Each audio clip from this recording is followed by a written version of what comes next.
Hi everyone, namaste, welcome back to my channel. तो आज की वीडियो में मैं आप लोगों के साथ डिस्कस करूंगी कि मैंने ये जो लास्ट 6 मंथ्स है अपनी नीट प्रिपरेशन के वो किस तरीके से यूज़ करे थे। तो मेरे अकॉर्डिंग ये वीडियो उन लोगों के लिए ज़्यादा हेल्पफुल होगी जो ऑनलाइन प्रिपेयर कर रहे हैं या फिर सेल्फ स्टडी कर रहे हैं, जिनको नहीं पता है कि कब तक अपना सिलेबस कंप्लीट कर लेना चाहिए या फिर क्या क्या चीज़ें ऐसी हैं जो हमें पहले से बनाकर रखनी चाहिए ताकि मार्च और अप्रैल का मंथ है उसको हम मैक्सिमम तरीके से यूटिलाइज कर सकें। देखिए, अगर आपने ऑलरेडी अपना कोई ऐसे स्टडी प्लान या कोई रूटीन या कोई स्ट्रैटेजी बना रखी है और वो आपके लिए काम कर रही है, आपको वो फॉलो करने से कॉन्फिडेंस आ रहा है और आपके मार्क्स अच्छे आ रहे हैं, सब कुछ सही चल रहा है, तो आपको अपनी स्ट्रैटेजी को चेंज करने की बिल्कुल ज़रूरत नहीं है। जो लोग भी प्रिपरेशन कर रहे हैं, शुरू करने से पहले मैं उनको बोल देती हूँ कि आप इसीलिए प्रिपेयर करें ताकि आपको एंड में रिग्रेट ना हो। क्योंकि अगर आप अभी मेहनत नहीं करेंगे तो जब नीट हो जाएगा 2026, तब आपको रिग्रेट होगा कि मैं काश लास्ट के 6 मंथ्स बचे थे तो मैं सेल्फ डाउट करने की जगह पढ़ लिया तो मेरा रिजल्ट थोड़ा बेटर आ जाता। तो आपको इस तरीके से प्रिपरेशन करनी है कि आप एंड में जाकर के ये बोल सके कि मैंने अपना 100% दिया था। तो एक ऐसा क्वेश्चन जो बहुत सारे लोग मुझसे पूछ रहे थे कि मेरा सिलेबस कब कंप्लीट हुआ था। तो मैं लास्ट ईयर ड्रॉपर थी। ड्रॉपर होने के बावजूद भी मैंने अपना सिलेबस आराम-आराम से ही पूरा किया। मैंने ऐसा सोचा था कि मैं हर एक चैप्टर को अच्छे से कंप्लीट करते हुए चलूँगी। उसकी अच्छी क्वेश्चन प्रैक्टिस, उसके शॉर्ट नोट्स, उसका रिवीजन करते हुए चलूँगी। भले ही मेरा सिलेबस 1 महीना या 2 महीना लेट भी कंप्लीट हो, पर मुझे हर चैप्टर में बहुत अच्छे से कॉन्फिडेंस हो। तो ये मेरा मेन गोल था। बाकी हर किसी की स्ट्रैटेजी अलग वेरी कर सकती है। कुछ लोग दिसंबर में भी अच्छे से सिलेबस अगर कंप्लीट कर सकते हैं तो चलेगा, बट मैंने अपना सिलेबस मिड फैब या फैब एंड तक ही कंप्लीट किया था। मतलब मेरी बायो थोड़ी जल्दी हो गई थी क्योंकि बायो में मुझे थोड़ा इंटरेस्ट था। पिछले साल भी मैंने बायो बहुत अच्छे से पढ़ी थी, तो बायो मेरी अराउंड जैन मिड तक कंप्लीट हो चुकी थी। उसके बाद मैंने जितने भी मंथ्स बचे हुए हैं उसमें सिर्फ क्वेश्चन प्रैक्टिस और एनसीईआरटी को ही रिवाइज किया था, बाकी कोई और एक्स्ट्रा बुक ऐसी फॉलो नहीं करी थी। और केमिस्ट्री में भी मेरी फिजिकल केमिस्ट्री हो गई थी स्टार्टिंग में, बट इनऑर्गेनिक मैंने लास्ट तक पढ़ी थी क्योंकि वो ऐसा सबसे ज़्यादा वॉलेटाइल सब्जेक्ट है, जल्दी जल्दी भूलते हैं वो। और ऑर्गेनिक केमिस्ट्री की जो एनसीईआरटी है, एंड तक उसको ही मैंने बार-बार पढ़ा था, इसीलिए मेरा ऑर्गेनिक केमिस्ट्री और इनऑर्गेनिक केमिस्ट्री का सिलेबस मिड फैब तक कंप्लीट हुआ था। मेरा फिजिक्स का सिलेबस थोड़ा-सा लेट कंप्लीट हुआ था, अराउंड मार्च के फर्स्ट वीक तक चला था क्योंकि हमारे बैच में भी थोड़ा लेट ही चल रहा था सिलेबस, तो मैंने उनके अकॉर्डिंग ही अपना सिलेबस कंप्लीट किया था। कई सारे लोग एक बहुत बड़ी गलती कर रहे हैं कि वो क्वेश्चंस को इकट्ठे कर ले रहे हैं। वो सोच रहे हैं कि ये 10 डीपीपी हैं, ये मैं बाद में सॉल्व करूँगा, अभी सारे लेक्चर्स कंप्लीट कर लेता हूँ और लास्ट के 2-3 मंथ में सिर्फ और सिर्फ क्वेश्चन प्रैक्टिस ही करूँगा। तो ऐसा कभी नहीं होता है। अभी ही अपनी कॉपी उठाइए, जो पेंडिंग या बैकलॉग है आपका डीपीपी वगैरह का या मॉड्यूल का या किसी बुक का, उसको सॉल्व करिए। ये बहुत गलत चीज़ है अगर आप कर रहे हैं कि आप सबका सब लास्ट के लिए छोड़ दे रहे हैं। लास्ट के 2 महीने में इतना सब कुछ नहीं हो पाता। एक तो वैसे ही बहुत स्ट्रेसफुल टाइम होता है। लास्ट के 2 महीने टेस्ट दे करके उसको एनालाइज़ करने में ही बहुत टाइम लग जाता है। इतनी सारी चीज़ें नहीं हो पाती है। दूसरा क्वेश्चन जो काफ़ी सारे एस्पिरेंट्स ने मुझसे पूछा था कि मैंने फुल सिलेबस टेस्ट देना कब से शुरू किया था। तो जैसे कि मैंने आपको बताया कि मेरा सिलेबस तो थोड़ा लेट ही खत्म हुआ था, बट मैंने फुल सिलेबस टेस्ट देना मिड दिसंबर से शुरू कर दिया था। इवन दो मेरा सिलेबस 70% अराउंड कंप्लीट हुआ था, पर मैं फिर भी फुल सिलेबस टेस्ट दे दिया करती थी। तो मैं हमेशा यही सोचती थी कि अभी मेरा सिलेबस सिर्फ 70% कंप्लीट हुआ है, तो मेरा स्कोर मान लीजिए 570 है। फिर 10% और होगा तो फिर मेरे मार्क्स इंक्रीज होंगे, फिर कंप्लीट होगा तो फिर इंक्रीज होंगे, जो कि हुआ भी। इससे मुझे फायदा क्या हुआ कि मेरे को जो मॉक टेस्ट देने का डर था अंदर से वो खत्म हो गया, क्योंकि जब हम पार्ट टेस्ट देते हैं तब तो हमारे मार्क्स आ जाते हैं, पर जब हम ना फुल सिलेबस टेस्ट देना अचानक से शुरू करते हैं तो हमारे मार्क्स ड्रास्टिकली डिक्रीज करते हैं, क्योंकि सारा सिलेबस एक साथ आ रहा है।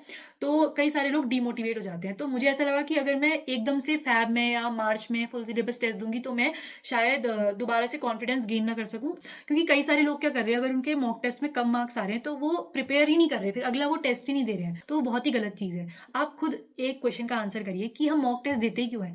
इसीलिए तो देते हैं ना कि अगर कम मार्क्स आ रहे हैं तो रीज़न आइडेंटिफाई करके उसके उसके ऊपर हम वर्क कर सकें, क्योंकि एट द एंड नीट के पेपर से पहले मॉक टेस्ट देने का इंटेंशन ही यही है कि जितनी मिस्टेक्स आप कर सकते हो वो मॉक टेस्ट में कर दो। जितने आपको स्ट्रैटेजीज बनानी है कि पहले फिजिक्स अटेम्प्ट करनी है, फिर बायोलॉजी, फिर केमिस्ट्री या जो भी आगे पीछे, वो आप पहले ही डिसाइड कर लो। तो ये सब बेनिफिट्स आपको मिलते हैं मॉक टेस्ट देने के। तो मॉक टेस्ट कभी स्किप मत करना। आप ऐसा कर सकते हैं कि अगर आप एक मंथ में 5 टेस्ट दे रहे हैं तो उनमें से 3 पार्ट टेस्ट दे दीजिए, 2 फुल सिलेबस टेस्ट दे दीजिए। दूसरा, कई सारे लोग ये भी पूछ रहे थे कि हम ऐसा भी कर सकते हैं कि हम सिर्फ और सिर्फ फिजिक्स का टेस्ट दें, अलग से केमिस्ट्री का दें और अलग से बायोलॉजी का दें। तो देखिए, ये आप कर सकते हैं बिल्कुल, बट मेरे अकॉर्डिंग आपको एक साथ ही टेस्ट देना चाहिए। जो आपका वीक सब्जेक्ट है, तीनों में से जो सबसे वीकेस्ट सब्जेक्ट है, आप उसके कई सारे टेस्ट दे सकते हैं। जैसे मुझे फिजिक्स में प्रॉब्लम होती थी तो मैं करती थी अलग अलग टेस्ट पेपर्स उठाती थी, 2-3 अलग अलग इंस्टीट्यूट्स के, और उसका सिर्फ और सिर्फ फिजिक्स का पोर्शन उठाती थी और अराउंड 60 टू 65 मिनट्स का टाइमर लगा के 45 क्वेश्चन सॉल्व करती थी। धीरे धीरे करके मैं 60 मिनट्स का लगाती थी, फिर 50, फिर 45, तो ऐसे करके मेरी प्रैक्टिस होती थी। और अलग से फुल सिलेबस टेस्ट तो मैं देती ही देती थी। टेस्ट देने से आपको ये पता लगता है कि आप कौन सा टॉपिक बार बार भूल रहे हो और कौन सी ऐसी चीज़ें जो आपके दिमाग में रिटेन रही है। क्योंकि जब आप कोई भी चैप्टर पढ़ते हो ना, तो आपको ऐसा लगता है कि हमें सब कुछ आ गया है, सब हो जा रहा है, बट टेस्ट के टाइम पे कुछ ऐसे टॉपिक्स होते हैं जो आपसे नहीं बनते हैं, या फिर कुछ ऐसा होता है जो आपको अचानक से खुद ही याद आ जाता है। तो वो सब चीज़ें आपको टेस्ट देने से ही पता चलती हैं। अपने वीक टॉपिक्स आप सिर्फ और सिर्फ क्वेश्चन प्रैक्टिस और टेस्ट देने से ही आइडेंटिफाई कर सकते हैं। और एक और क्वेश्चन जो काफ़ी सारे लोग पूछ रहे थे कि हमें ऑफलाइन सेंटर्स में जाकर के टेस्ट देना चाहिए या फिर घर पर टेस्ट देना चाहिए। तो मेरे अकॉर्डिंग आपको ऑफलाइन सेंटर पर जाकर ही टेस्ट देना चाहिए, अगर वो आपके घर से आधा घंटा या 1 घंटे की डिस्टेंस में है। क्योंकि जो मेरा नियरेस्ट टेस्ट सेंटर था वो 4 घंटे की डिस्टेंस में था मेरे घर से। तो आने-जाने में ही बहुत टाइम वेस्ट हो जाता, तो मैं नहीं जा सकती थी। वो एक अलग सिटी है जहाँ मुझे जाके टेस्ट देना पड़ता। मेरी सिटी में कोई टेस्ट सेंटर नहीं है नीट के लिए। तो इसीलिए मैंने घर में पेपर प्रिंट करवा कर के, ओएमआर प्रिंट करके 3 घंटे का टाइमर लगा करके टेस्ट दिए थे और ईमानदारी से दिए थे। मैंने कोई चीटिंग नहीं करी थी। आज तक मैंने जितने टेस्ट दिए होंगे, मैंने कभी ना कोई बुक खोल करके देखा, ना ऑनलाइन आंसर देखा। तो आप ईमानदारी से घर पर बैठ के भी अगर टेस्ट दे रहे हैं तो कोई नुकसान नहीं है। बट ऑफलाइन सेंटर का फ़ायदा क्या होगा कि आपको वो एनवायरनमेंट मिल जाएगा नीट जैसा। बार-बार इन्विजिलेटर्स आएँगे, साइन करवाएँगे, वो प्रेशर बिल्ड होगा आपके दिमाग में और आदत भी लगेगी आपकी 3 घंटे बैठने की। तो आप प्रेफ़र करिए कि अगर पास में कोई ऑफलाइन सेंटर है तो वो जॉइन कर लीजिए। इसके बाद हो गए आपके रिसोर्सेज़, जो कि आपको लास्ट 6 मंथ्स में बहुत लिमिटेड रखने पड़ेंगे। अभी दिसंबर तक फिर भी आपके पास टाइम है कि आप कोई बुक उठा रहे हैं तो उसमें उसके थोड़े बहुत क्वेश्चंस आप सॉल्व कर सकते हैं। बट दिसंबर के बाद मैं तो सजेस्ट नहीं करूँगी कि आप कोई बहुत ही नई और बहुत ही डिफिकल्ट बुक उठाएँ। इससे क्या होगा कि एक तो अगर सॉल्व नहीं होगी तो कॉन्फिडेंस भी डाउन होगा। दूसरा, आपको रेलेवेंट रिसोर्सेज पहले सॉल्व करने हैं। ऐसे रिसोर्सेज जो कि सभी सब्जेक्ट्स के लिए रेलेवेंट हैं वो है एनसीईआरटी, प्रीवियस ईयर क्वेश्चंस, और आपके जो भी कोचिंग के द्वारा जो डीपीपी प्रोवाइड करी जाती है और क्लास नोट्स के क्वेश्चंस होते हैं वो आपको सॉल्व करने ही करने हैं। उसके अलावा एक ऐसी बुक जो मैं आप सभी को रेकमेंड कर सकती हूँ अपनी एनसीईआरटी को बहुत अच्छे से कवर करने के लिए, वो है NCERT NEET flex by Oswal books. तो ये बुक उन स्टूडेंट्स के लिए बहुत ज़्यादा हेल्पफुल होगी जो कि क्लास 12th के लिए प्रिपेयर कर रहे हैं और उनको अपनी एनसीईआरटी को बहुत अच्छे से कवर करना है। साथ साथ जो ड्रॉपर्स है जिनको एनसीईआरटी की बुक समझने में बहुत दिक्कत होती है या उससे कैसे क्वेश्चंस पूछे जा सकते हैं वो समझने में दिक्कत होती है, तो इस बुक में वो सब कुछ दिया हुआ है। आपको पूरा का पूरा अपडेटेड सिलेबस मिल जाता है नीट 2026 के लिए। उसके अलावा आपके पास जितने भी सॉल्व्ड एग्जाम्पल्स हैं, इंटेक्स क्वेश्चंस हैं या फिर एग्जाम्पलर के क्वेश्चंस हैं, वो सभी दिए गए हैं। नीट के पीवाईक्यूज हैं वो भी इसमें अवेलेबल हैं। इसमें आपको सॉल्व पेपर से लेकर के सैम्पल पेपर्स तक मिल जाएंगे जिससे कि आप एक्स्ट्रा क्वेश्चन प्रैक्टिस कर सकें। अलॉन्ग विद दैट आपको हर चैप्टर की summary, mind maps, appendix, mnemonics सब कुछ मिल जाएंगे। और अगर आपको कोई भी क्वेश्चन में डाउट है तो उसका डिटेल सॉल्यूशन दिया हुआ है। अगर आपको फिर भी समझ में नहीं आता है तो आप क्यूआर कोड स्कैन कर उसका डिटेल सॉल्यूशन और अच्छे से देख सकते हैं। तो अगर आपको अच्छी लगी बुक तो आप परचेज कर सकते हैं और मैंने लिंक डिस्क्रिप्शन में दे रखा है। मेरा कूपन कोड है अग्रीमा10, अगर आप ये यूज करेंगे तो आपको 50% तक का डिस्काउंट भी मिल सकता है। तो एक और टॉपिक जिसके ऊपर मैं बात करूंगी वो है कि आपको जो ये 6 मंथ्स में से 4 मंथ्स हैं इसको किस तरीके से यूटिलाइज करना है, यानी कि नवंबर, दिसंबर, जैन और फैब। इसमें आपको क्या क्या चीजें करके रखनी है ताकि जो लास्ट के 2 मंथ्स हैं आप उनको मैक्सिमम तरीके से यूटिलाइज कर सकें। सबसे पहले तो आपके वॉल में आपके पास या कोई नोटबुक है उसमें आपने सारा का सारा सिलेबस लिखा होना चाहिए। जो अभी एनटीए का अपडेटेड सिलेबस है आपकी नज़रों के सामने होना चाहिए कि ये सब चैप्टर्स हैं, इनमें से ये चैप्टर्स मेरे हो चुके हैं, ये बचे हुए हैं, इनका रिवीजन करना है। तो जितना आप अपने दिमाग को क्लटर फ्री रखेंगे ना उतनी ही आपकी प्रिपरेशन और अच्छी होगी, उतना ही आपको कॉन्फिडेंस आएगा, उतना ही पढ़ने का मन करेगा। दूसरा, आपको हमेशा पता होना चाहिए कि आपके हर चैप्टर का वीक टॉपिक कौन सा है। क्योंकि होता क्या है ना कि एक बड़ा चैप्टर है और आपको वो अच्छा भी लगता है, आपको समझ में भी आता है, बट हर चैप्टर में कोई ना कोई एक ऐसा छोटा टॉपिक या सब टॉपिक होता है जिसके क्वेश्चन आप बार बार गलत करते हैं। इससे क्या होगा, एंड में आप पूरे चैप्टर को अगर रिवाइज करने का आपके पास टाइम नहीं होगा फुल सिलेबस टेस्ट देने से पहले, तो आप सिर्फ और सिर्फ अपने वीक टॉपिक्स एक बार पढ़ के जाइएगा। आपके पास हर चैप्टर के शॉर्ट नोट्स होने चाहिए। अब देखिए, कुछ लोग पूछ रहे थे कि शॉर्ट नोट्स हम अपने खुद बनाएं या फिर किसी और के यूज करें। तो सबसे पहले तो हमेशा अपनी शॉर्ट नोट्स बनाना ही प्रेफर करना चाहिए अगर आपके पास टाइम है। अगर आपको ऐसा लग रहा है कि मैं नहीं बना पाऊंगा, कोई ऐसी कंडीशन है कि आप नहीं बना पा रहे हैं, तो आप किसी और टीचर के शॉर्ट नोट्स यूज कर सकते हैं। बट एक चीज ध्यान रखिएगा कि वो शॉर्ट नोट्स आपको समझ में आ रहे हैं या नहीं आ रहे हैं। ऐसा नहीं कि कोई बहुत फेमस शॉर्ट नोट्स हैं वो आपको समझ नहीं आ रहे बट आप जबरदस्ती उनको फॉलो कर रहे हैं। कोशिश करिए जो आपने शॉर्ट नोट्स देखे हैं आप उनसे रेफरेंस लेकर के अपने खुद के शॉर्ट नोट्स बनाइए। जैसे मैंने फिजिकल केमिस्ट्री में नितेश देवनानी सर के शॉर्ट नोट्स फॉलो करे थे, तो मैं क्या करती थी उनके शॉर्ट नोट्स में से भी अपने खुद से शॉर्ट नोट्स बनाती थी। फॉर्मूला शीट जो उनकी थी उनको देख करके उनसे रेफरेंस लेकर के अपने शॉर्ट नोट्स बनाती थी। तो अपनी लिखी हुई चीज़ें ना ज़्यादा टाइम तक दिमाग में रिटेन रहती हैं और पेपर देते समय क्या होता है कि हमें वो चीज़ें याद भी आती हैं। जैसे हम पेपर सॉल्व कर रहे हैं तो इस पेज में मैंने यहाँ पर ये लिखा था, मैंने ये गलती करी थी, तो वो सब आपके पास होना चाहिए। उसके बाद आप लोग पूछ रहे थे कि शॉर्ट नोट्स में क्या क्या चीज़ें ऐड करनी चाहिए, क्योंकि सब चीज़ें रेलिवेंट नहीं होती हैं। बेसिक आइडिया के लिए फिजिक्स में सारे फॉर्मूले आपके पास लिखे होने चाहिए। दूसरा केमिस्ट्री में, ऑर्गेनिक केमिस्ट्री में सारी नेम्ड रिएक्शन या जैसे आई इफेक्ट का ट्रेंड होता है या एम इफेक्ट होता है, वो सब चीज़ें आपको लिखी होनी चाहिए। इनऑर्गेनिक में ट्रेंड्स हो गए, एक्सेप्शंस हो गई, कोई टेबल है जिससे बार बार क्वेश्चन पूछा जाता है, कोई वैसा फैक्ट है वो आपने लिखा होना चाहिए। फिजिकल केमिस्ट्री में आपको सबसे पहले फॉर्मूला पता होना चाहिए, और अगर कोई ऐसा कॉन्सेप्ट है जिससे हर बार नीट में क्वेश्चन आ रहा है तो वो आपको पता होना चाहिए।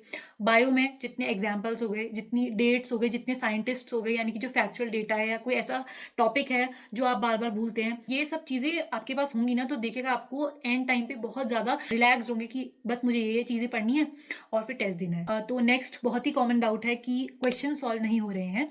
तो कुछ लोग बोल रहे थे कि उन्होंने चैप्टर भी पढ़ लिया है, अच्छे से रिवाइज भी कर लिया है और शॉर्ट नोट्स भी बना लिए हैं, पर फिर भी उनसे क्वेश्चन नहीं सॉल्व हो पा रहे, उन्हें समझ में ही नहीं आ रहा है कि क्या स्टेप करना है आगे क्वेश्चन पढ़ने के बाद। जब भी आप किसी क्वेश्चन को पढ़िए ना, तो आप घबराइए मत। सबसे पहले ये सोचिए कि सॉल्व हो जाएगा मुझसे। अगर आप नेगेटिव अप्रोच से ही क्वेश्चन को पढ़ेंगे तो वो कभी सॉल्व नहीं होगा। कि बड़े क्वेश्चन को छोटे छोटे पार्ट्स में ब्रेक कर देना है कि इसमें डेटा दिया हुआ है, ये क्वांटिटी 10 है, ये 20 है, ये 30 है, और इसमें लास्ट में लिखा है फाइंड दिस। दूसरा, उसमें कुछ ऐसे कीवर्ड्स होते हैं क्वेश्चन में जिससे कि आप आइडेंटिफाई कर सके कि ये कौन से चैप्टर का क्वेश्चन है। जैसे आपका केमिकल काइनेटिक्स का है तो रेट ऑफ द रिएक्शन, ये सब शब्द यूज होंगे। सॉल्यूशन का है तो हेनरीज लॉ, ये पार्शियल प्रेशर, ये सब शब्द यूज होंगे। इससे आप आइडेंटिफाई कर सकते हैं कि वो किस टॉपिक या किस सब टॉपिक का क्वेश्चन है। उसके बाद आप कोशिश करिए कि जितने भी उस पर्टिकुलर टॉपिक से रिलेटेड फॉर्मूला है वो सब आप नोट कर लीजिए कि ये इसमें लग सकते हैं। फिर उसके बाद आपकी प्रैक्टिस पर डिपेंड करता है कि आप कितने जल्दी पता लगा सकते हैं कि ये फॉर्मूला यहाँ पर अप्लाई हो रहा है। तो ये बेसिक एक अप्रोच होती है क्वेश्चन सॉल्व करने की, जो मैं यूज करती थी। मैं नहीं बोल रही हूँ ये बेस्ट अप्रोच है या इससे सब हो जाएगा। जब आप क्वेश्चन सॉल्व करेंगे और आपसे नहीं बन रहा है, कि आपने ये सब चीजें कर ली, तो अब आप देखेंगे कि यार मुझे ये कॉन्सेप्ट कभी समझ में ही नहीं आया था, इसीलिए ये क्वेश्चन मुझसे सॉल्व नहीं हो रहा है। या फिर मुझे कैलकुलेशन आगे बढ़ानी नहीं आ रही है कि ये लॉग आ गया, अब इसके आगे कैसे सॉल्व करना है समझ नहीं आ रहा, या ये डेसिमल लग रहे हैं यहाँ पे, ये समझ नहीं आ रहा है। क्योंकि कई सारे लोगों को होती है दिक्कत। कुछ लोगों को कॉन्सेप्ट भी आता है, कैलकुलेशन भी आती है, बट फॉर्मूला याद नहीं आ रहा है। या फिर सच में ही वो क्वेश्चन कुछ नया टाइप का क्वेश्चन है और उसमें कुछ ऐसी ट्रिकी चीज लग रही है, तो कभी कभी ये भी एक रीजन होता है कि क्वेश्चन नहीं सॉल्व हो पा रहा है। तो ये चीजें देखने के बाद आपसे अगर क्वेश्चन फिर भी नहीं बन रहा है, तो आपको क्या करना है, उसका सॉल्यूशन देखना है। अब सॉल्यूशन देखने के बाद भी दो तीन चीजें हो सकती हैं कि आपको तुरंत समझ में आ गया, अरे यार इसमें तो ये फॉर्मूला लगना था। इसका मतलब है कि आप प्रॉपर तरीके से रिवाइज नहीं कर रहे हैं, या आपने इससे पहले उस तरीके का क्वेश्चन नहीं देखा हुआ था, आपने एक बार देखा तो आपको समझ में आ गया। इसका मतलब है कि जब अगली बार उस टाइप का क्वेश्चन आएगा तो आप चांसेस है कि आप सॉल्व कर लेंगे। पर कुछ क्वेश्चंस होते हैं कि जिनको देखने के बाद भी समझ में नहीं आता ये कैसे हुआ है। इसका मतलब या तो उसमें कुछ बहुत ही नया कॉन्सेप्ट लगा हुआ है, अब आपको उसका डिटेल सॉल्यूशन कहीं सर्च करना पड़ेगा या किसी टीचर से पूछना पड़ेगा, फ्रेंड से पूछना पड़ेगा, तो वो अलग बात हो गई। या फिर ऐसा है कि वो आपका वीक टॉपिक है, अब आपको आइडेंटिफाई हो गया कि यार ये वाला टॉपिक मेरा वीक टॉपिक है, मुझे इसके क्वेश्चन समझ में नहीं आ रहे हैं। तो फिर आपको वो वीक टॉपिक को अपने नोट्स से जाकर के रिवाइज करना है। नोट्स में देखना है उसके फॉर्मूले कौन कौन से हैं, उसमें क्या कॉन्सेप्ट बिल्ड कैसे हुआ है, वो आपको देखना है। तो आपको दोबारा से पूरा डिटेल लेक्चर देखने की जरूरत नहीं है। या तो आप किसी डिटेल लेक्चर का छोटा पोर्शन देख लीजिए, या फिर कोई यूट्यूब में वीडियोस होते हैं जिसमें एक एक टॉपिक, दो दो टॉपिक समझाते हैं, वहां से भी देख सकते हैं। तो आपने ये सब कर लिया, फिर भी आपसे क्वेश्चन सॉल्व नहीं हो रहे हैं, तो अब आपको यूट्यूब में जाना है। तो यूट्यूब में कई सारे ऐसे टीचर हैं जो फ्री में क्वेश्चन प्रैक्टिस करवाते हैं, हर एक चैप्टर की 50 to 100 क्वेश्चन प्रैक्टिस करा देते हैं। तो वो किस अप्रोच से क्वेश्चन को सॉल्व कर रहे हैं, मतलब किस स्टेप के बाद क्या यूज कर रहे हैं, कैसे कॉन्सेप्ट को बिल्ड कर रहे हैं, यहाँ से वहाँ कनेक्ट कर रहे हैं, वो चीज़ आपको टीचर्स के सॉल्व करने से समझ में आएगी।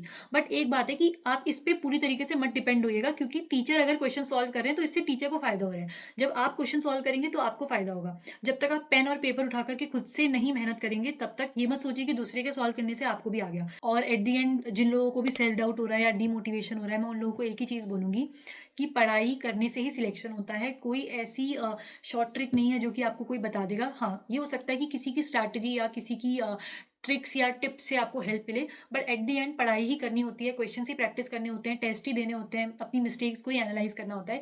यही एक सर्कल है, ये आपको बार बार रिपीटेडली चीज़ें करनी होती हैं, तभी सिलेक्शन होने की पॉसिबिलिटी बढ़ जाती है।